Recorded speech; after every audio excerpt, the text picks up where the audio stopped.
Bom dia, graça e paz. Vamos a mais uma leitura bíblica do nosso projeto Lendo a Bíblia com o Pastor. Essa leitura hoje encontra-se em Mateus capítulo 9, que diz assim: Jesus entrou num barco e atravessou o mar até a cidade onde morava. Algumas pessoas lhe trouxeram um paralítico deitado numa maca. Ao ver a fé que eles tinham, Jesus disse ao paralítico: Anime-se, filho, seus pecados estão perdoados. Alguns mestres da lei disseram a si mesmos: Isso é blasfêmia. Jesus, percebendo o que pensavam, perguntou: Por que vocês reagem com tanta maldade em seu coração? O que é mais fácil dizer: Seus pecados estão perdoados? Ou levanta-se e ande? Mas eu lhes mostrarei que o Filho do Homem tem autoridade na terra para perdoar pecados. Então disse ao paralítico: Levante-se, pegue a sua maca e vá para casa. O homem se levantou e foi para casa. Ao ver isso, a multidão se encheu de temor e louvou a Deus por ele ter dado tal autoridade aos seres humanos. Enquanto Jesus caminhava, viu um homem chamado Mateus sentado onde se coletavam impostos. Siga-me, disse-lhe Jesus. E Mateus se levantou e o seguiu.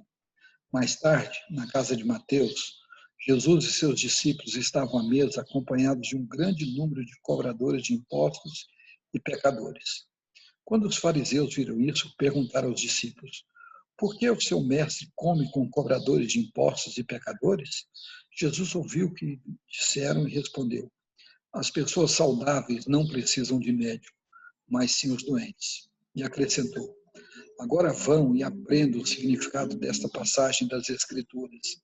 Quero que demonstrem misericórdia e não que ofereçam sacrifícios, pois não vim chamar os justos, mas sim os pecadores. Os discípulos de João Batista foram a Jesus e lhe perguntaram: Por que seus discípulos não têm o hábito de jejuar, como nós e os fariseus? Jesus respondeu: Por acaso os convidados de um casamento ficam de luto enquanto festejam com o noivo? Um dia, porém, o noivo lhe será tirado e então jejuarão. Além disso, ninguém remendaria uma roupa velha usando pano novo. O pano rasgaria a roupa, deixando um buraco ainda maior. E ninguém colocaria vinho novo em velhos recipientes de couro. O couro se arrebentaria, deixando vazar o vinho, e os recipientes velhos se estragariam. Vinho novo é guardado em recipientes novos, para que ambos se conservem. Enquanto Jesus ainda falava, o líder da sinagoga local veio e se ajoelhou diante dele. Minha filha acaba de morrer, disse. Mas se o Senhor vier e puser as mãos sobre ela, ela viverá. Então Jesus e seus discípulos se levantaram e foram com ele.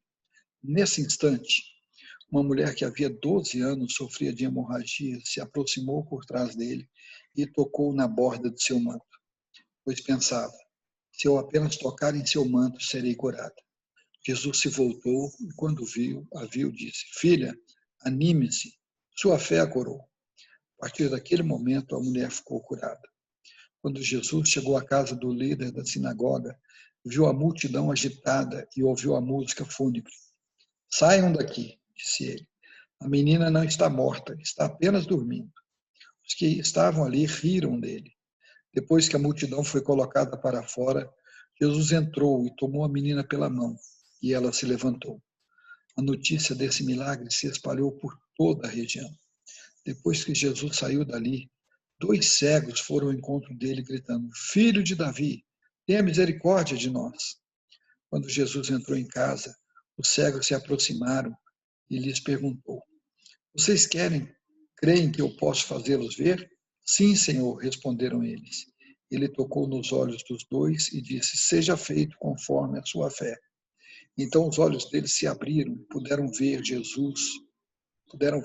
Jesus os advertiu severamente: Não contem a ninguém. Eles, porém, saíram e espalharam a sua fama por toda a região. Quando partiram, foi levado a Jesus um homem que não conseguia falar porque estava possuído por um demônio. O demônio foi expulso e, em seguida, o homem começou a falar. As multidões ficaram admiradas. Jamais aconteceu algo parecido em Israel, exclamavam. Os fariseus, contudo, disseram: Ele expulsa demônios porque o príncipe dos demônios lhe dá poder.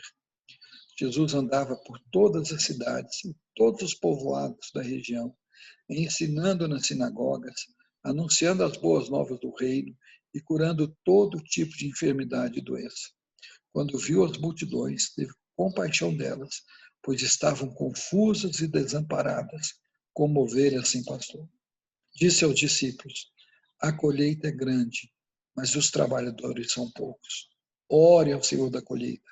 Peçam que Ele envie mais trabalhadores para os seus campos. Amém. Que o Senhor nos abençoe, nos guarde, complete essa palavra no nosso coração. Até amanhã com mais um Lendo a Bíblia com o Pastor.